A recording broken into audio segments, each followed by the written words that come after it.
The Lumix S Series cameras have a feature called multiple exposure, which allows you to take several pictures in the camera and overlay them on top of each other.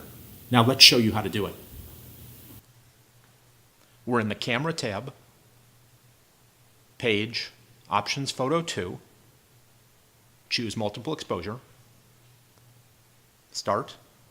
Auto Gain allows you to match the exposure of the two pictures. We're going to leave it off. So if I go back and I choose Start, I'm going to see the symbol on the screen showing I'm in the multiple exposure mode. So to stop your multiple exposure, you can push the Q menu button.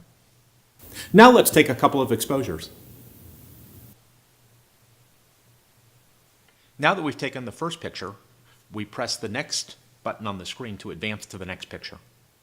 We can see an onion skin of the original image, so we can line up our second image.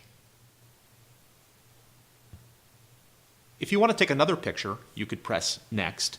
If you want to retake that picture, you can press the Retake button. But if you want to stop and put your exposure together, press the Exit button.